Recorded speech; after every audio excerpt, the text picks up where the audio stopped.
বসন্তকাল রচনা। আমরা আজকে দেখবো বাংলা রচনা বসন্তকাল। প্রথম পয়েন্টটি দেব ভূমিকা। ঋতুরাজ বসন্ত উত্তর বাংলা ঋতুচক্রের 6টি ঋতুর মধ্যে শেষ ঋতুটি হলো বসন্ত। বাংলায় প্রধান ঋতু হলো গ্রীষ্ম, বর্ষা, শরৎ, হেমন্ত, শীত ও বসন্ত। প্রবল শীতের পরে আসে বসন্ত। প্রবল শীতের পরে আমাদের বসন্ত ঋতু আসে। ফাল্গুন ও চৈত্র এই 2 মাস নিয়ে আসে বসন্তকাল। ফাল্গুন ও চৈত্র এই 2 মাস নিয়ে আমাদের বসন্তকাল। বসন্তকাল তার ফুল ফলের রঙিন ডালি নিয়ে সকলের মনে দোলা দিয়ে যায়।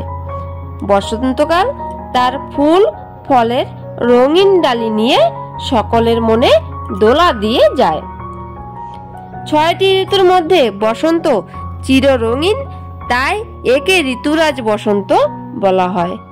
6টি ঋতুর মধ্যে বসন্ত চির রঙিন, তাই একে ঋতুরাজ বসন্ত বলা হয়। বসন্তকালকে ঋতুরাজ বসন্ত বলা হয়। এর পরের পয়েন্ট দেখবো বসন্তের প্রাকৃতিক রূপ। বসন্তকালের সৌন্দর্য এবং শোভা আমাদের মনকে আনন্দে ভরে দেয়।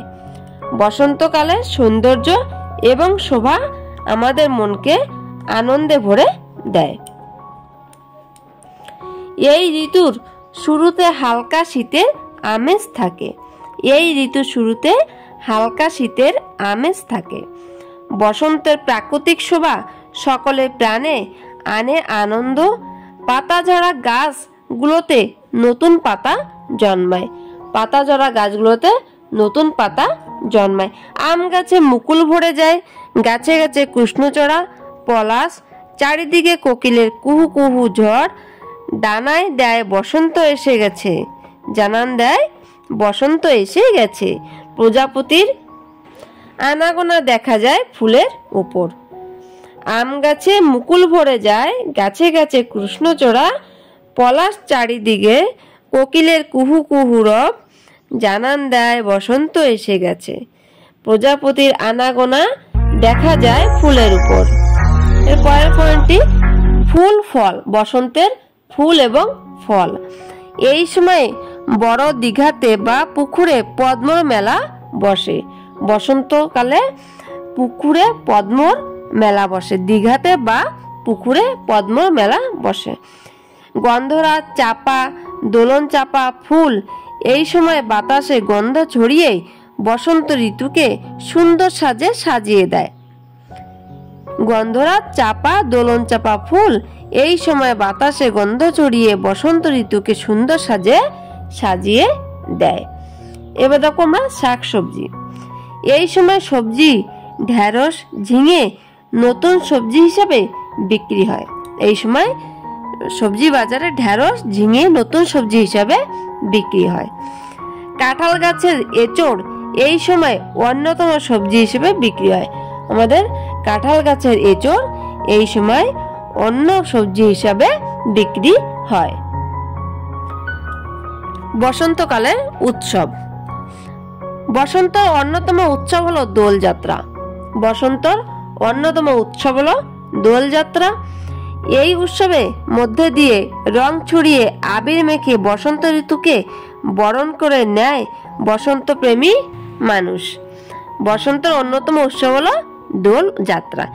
এই উৎসবের মধ্যে দিয়ে রং ছড়িয়ে আবির মেখে বসন্ত ঋতুকে বরণ করে নেয় বসন্ত প্রেমী মানুষ।